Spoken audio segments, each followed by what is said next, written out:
आप सुबह से शाम तक विभिन्न तरह का भोजन करते हैं। सुबह माँ के द्वारा बनाया गया दूध लेते हैं, दूध के साथ में कोई और नाश्ता लेते हैं, फिर दोपहर में लंच करते हैं, इवनिंग में डिनर करते हैं। विभिन्न तरह का भोजन आप सुबह से शाम तक करते हैं, जिसमें आप आवश्यक भोजन और बहुत स्वाददार भोजन भी ग्रहण करते हैं, जिसमें आप सुबह नाश्ते में आप कभी स्प्राउट्स लेते हैं, कभी आप बर्गर खाते हैं, फ्रेंच फ्राइज़ लेते हैं। दोपहर के भोजन में आप सारा संपूर्ण भोजन करते हैं, जिसमें आप रोटी, दाल, चावल, रायता सब कुछ लेते हैं। शाम के खाने में भी आप यही सब चीज़ें भोजन में ग्रहण करते हैं। ये सारी चीज़ें क्या हैं, आपने सोचा है कभी? जी हाँ, ये भोजन है। और ये भोजन हम क्यों करते हैं? ये भोजन हम शरीर को कार्य करने की क्षमता प्रदान करने के लिए करते हैं। तो अब कार्य करने के लिए करते हैं, पहले हम ये जान लें कि भोजन क्या है। भोजन हमने आपको जैसे बताया कि शरीर को ऊर्जा देने के लिए हम करते हैं, तो शरीर के पोषक तत्वों के लिए हम जिन भोज्य पदार्थों को ग्रहण करते हैं उसे भोजन कहते हैं। अब आप कुछ भोजन का नाम अपने आप भी ले सकते हैं, जो आप सुबह शाम तक आपकी माँ आपके लिए तैयार करती हैं। चलिए कुछ भोजन का नाम लेते हैं, जिसमें आप क्या क्या भोजन के रूप में लेते हैं। आप फल लेते हैं, आप सब्जियाँ लेते हैं, अनाज कई रूप का खाते हैं, और विभिन्न प्रकार के भोजन जिसमें आप बहुत सारे भोजन लेते हैं, जिसमें आप बर्गर, चाउमीन वगैरह भी भोजन के रूप में लेते हैं। अब हम ये देख लेते हैं कि जो हम भोजन कर रहे हैं उस भोजन का कार्य क्या है। तो जानते हैं भोजन के कार्य के बारे में। भोजन शरीर के तापमान को बनाए रखता है, इसलिए भोजन ग्रहण किया जाता है। और सबसे प्रमुख कारण ये है कि यदि हम भोजन नहीं करेंगे तो हम किसी कार्य को नहीं कर पाएंगे, क्योंकि भोजन हमें शक्ति प्रदान करता है और ऊर्जा प्रदान करता है, जिसके कारण हम दिन भर स्फूर्तिवान रहते हैं, घूमने जाते हैं, सारे काम करते हैं। ये भोजन मांसपेशियों को सक्रिय भी रखता है, और शरीर में विभिन्न प्रकार के रोग, बहुत सारे रोग हो जाते हैं ना, उन रोगों से हमारी रक्षा भी करता है। इसलिए भोजन लेना भी बहुत आवश्यक हो जाता है कि जो हम भोजन लें वो अच्छा भोजन हो, जिससे कि हमारी सारी पूर्तियाँ हो सकें। यदि हम भोजन के बारे में बात करें तो भोजन जो हम लेते हैं उसमें कई प्रकार के पोषक तत्व होते हैं, जिसमें अगर हम विभिन्न प्रकार के भोजन के स्रोतों को मान लें तो कार्बोहाइड्रेट, प्रोटीन, विटामिन, मिनरल और जल, ये सभी स्रोत जो किस में आ जाते हैं, भोजन के रूप में आते हैं। अब हम ये जान लेते हैं कि मैंने जैसे आपको बताया कि भोजन से हमें पोषक तत्व मिलते हैं, तो पहले हम जानेंगे कि ये पोषक तत्व क्या हैं। तो भोजन में जो विभिन्न प्रकार के तत्व पाए जाते हैं वो पोषक तत्व कहलाते हैं। और शारीरिक आवश्यकताओं की पूर्ति के लिए हमें पोषण की आवश्यकता पड़ती है, क्योंकि हम बचपन से छोटे होते हैं, धीरे धीरे वृद्धि करते हैं। ये वृद्धि हमें कहाँ से प्रदान होती है? ये वृद्धि हमें भोजन से प्रदान होती है। जब हम विभिन्न प्रकार के पोषक तत्वों को दैनिक जीवन में प्रयोग में लाते हैं तो वृद्धि हमारी होती है। देखिए, आप 1 साल के थे तो आपकी हाइट कैसी थी, आपके शारीरिक अंग कैसे थे। धीरे धीरे आपने भोजन लिया, आपकी शारीरिक अंगों का विकास हुआ और आपने एक मानव के रूप में वृद्धि की। और आप अब अगर आप देखेंगे तो धीरे धीरे कहीं ना कहीं आपका शरीर वृद्धि कर रहा होता है, और ये किसकी वजह से वृद्धि करता है? भोजन की वजह से वृद्धि करता है। अब जानते हैं कि जो पोषक तत्व हैं उसको हम परिभाषित कैसे करेंगे। तो शरीर को स्वस्थ रखने के लिए और निरोग रखने के लिए खाद्य पदार्थों में जो कई प्रकार के तत्व पाए जाते हैं उन्हें क्या कहते हैं? पोषक तत्व कहते हैं। जैसे कि देखिए, मैंने परिभाषा लिखी है, सभी खाद्य पदार्थों में कई प्रकार के पोषक तत्व पाए जाते हैं जो हमारे शरीर को स्वस्थ एवं निरोग रखते हैं। इन तत्वों को हम पोषक तत्व कहते हैं। अच्छा, आपकी माँ बहुत विभिन्न तरीके का भोजन बनाती होंगी सुबह से शाम तक, और अलग अलग दिनों में भी कई तरह का भोजन बनता है। जैसे मैंने यहाँ पे 3 चित्र लगाए हुए हैं, ये हमारे व्यंजन हैं। एक में है पालक पनीर की सब्ज़ी, दूसरे में एग करी है, और तीसरे में खीर का चित्र दिखाया जा रहा है। तो अब हम देखते हैं कि इन सबको बनाने के लिए माँ क्या तैयारी करती है कि ये उपयुक्त चीज़ें बनती हैं। तो प्रयुक्त सामग्री में सबसे पहले तेल हम लेते, प्रयुक्त सामग्री हम देख लेते हैं कि हम प्रयुक्त सामग्री हम क्या लेते हैं। तो प्रयुक्त सामग्री में हम अगर हम हम पालक पनीर बना रहे हैं तो जिसमें हम क्या लेते हैं, तेल, मसाले, पनीर, पालक और क्रीम का इस्तेमाल करके ये व्यंजन बनाया जाता है। और ये देखते हैं कि ये जो व्यंजन बनाने के लिए हम सामग्रियों को प्रयुक्त कर रहे हैं उसके स्रोत हमें कहाँ से मिल रहे हैं। जो तेल हम इस्तेमाल करते हैं सब्जी और व्यंजनों को बनाने के लिए वो हमें किससे प्राप्त होता है, पौधों से प्राप्त होता है।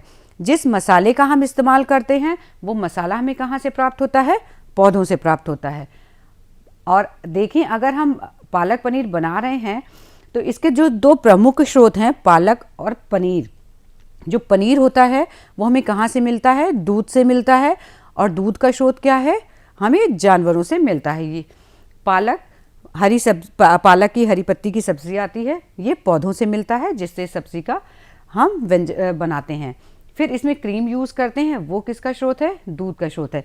इस तरीके से जो विभिन्न प्रकार के व्यंजन घरों में बनाए जाते हैं उसमें विभिन्न तरह की सामग्री उपयोग में लाई जाती है और वो विभिन्न स्रोतों से हमें प्राप्त होती है। इसी प्रकार हम एग करी में अगर देखें तो इसका जो प्रमुख व्यंजन बनाने का जो स्रोत है वो है अंडा, है ना। अंडा हमें कहाँ से प्राप्त होता है, ये हमें जंतुओं से प्राप्त होता है।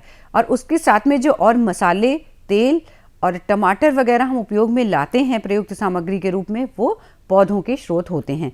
इसी तरीके से अगर आप खीर देखें और माँ से अपनी पूछें कि खीर माँ कैसे बनाते हैं तो माँ आपको इसको बनाने की पूरी विधि, पूरे व्यंजन आपको बताएंगी कि आप इसे कैसे बनाइए और ये किससे मिलते हैं।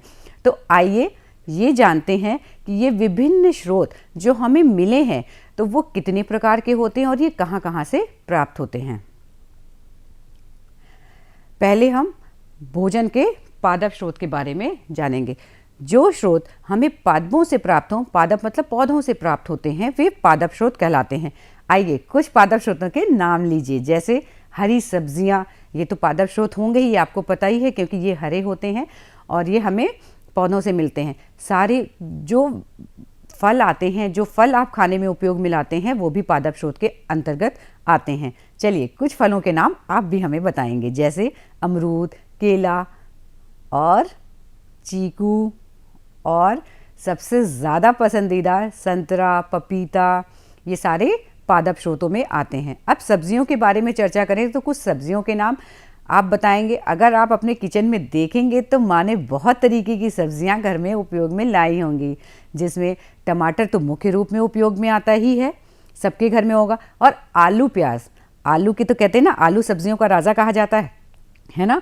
तो आलू तो सभी सब्जियों में पड़ता है, तो सबके घर में ज़रूर आलू तो ज़रूर ही मिलेंगी। उसके अलावा पादप स्रोतों में हमारे सारे नट्स आ जाते हैं, मतलब जो हम काजू, किशमिश, बादाम, सूखे मेवे खाते हैं ना, ये सभी भी पादप स्रोतों में आते हैं। तो ये हो गए हमारे पादप स्रोत। आगे आइए हम जानते हैं जंतु स्रोतों के बारे में। ये तो हमने पादप स्रोत की चर्चा करी कि पादप स्रोत क्या होते हैं। आइए हम जंतु स्रोतों के बारे में भी चर्चा करते हैं। जंतु से जो हमें खाने पीने की वस्तुएं मिलती हैं उन्हें हम क्या क्या कहते हैं, जंतु स्रोत कहते हैं। जैसे कि आपने देखा होगा, आप शहद उपयोग में लाते होंगे, बहुत खाने की चीज़ों में शहद का उपयोग होता है। तो ये शहद हमें कहाँ से मिलता है, ये शहद हमें मधुमक्खियों से प्राप्त होता है। और ये मधुमक्खियाँ कैसे शहद बनाती हैं आपने देखा होगा, इनका भी अपना एक घर होता है, उस घर में ढेर सारी मक्खियाँ होती हैं। उस मक्खियों में एक रानी मधुमक्खी होती है, वो रानी मधुमक्खी फूलों से ही रस इकट्ठा करती है और अपने छत्ते में ही उस रस के द्वारा इस शहद का निर्माण होता है। तो जिसे ये पूरा, अब तो मधुमक्खियों को लोग पालन के रूप में भी इस्तेमाल करते हैं और शहद का पालन मतलब शहद बनाने का कार्य करते हैं, जिसे मधुमक्खी पालन के नाम से भी जानते हैं। फिर वो शहद हमारे पास अब कई ब्रांड के रूप में हमारे पास आ जाता है। आपने देखा होगा कि कांच की शीशी में शहद आपके घर में, सभी के घर में उपलब्ध होगा।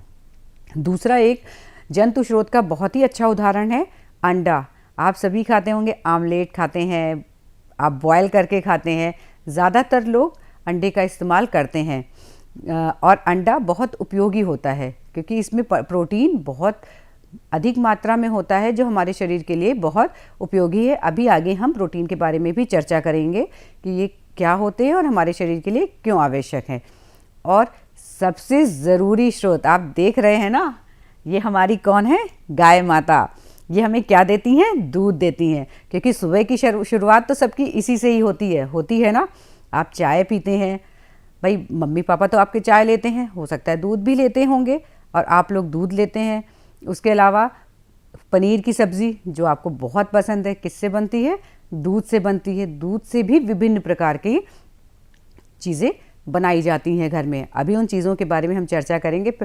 और आप सोचिए अपने दिमाग में कि दूध से और क्या क्या चीज़ें आप उपयोग में लाते हैं घरों में। अभी हम उसके बारे में पूछेंगे। तो दूध जो है हमें कहाँ से मिलता है? जंतु स्रोत से मिलता है। गाय के द्वारा भी दूध लिया जाता है, बकरियां भी दूध का स्रोत हैं। और कई जगह पर राजस्थान वगैरह में आपने देखा होगा कि लोग ऊँट के दूध का भी इस्तेमाल करते हैं। तो जगह जगह के अनुसार जो स्रोत होते हैं इसके, वो वहाँ से इस दूध का इस्तेमाल होता है।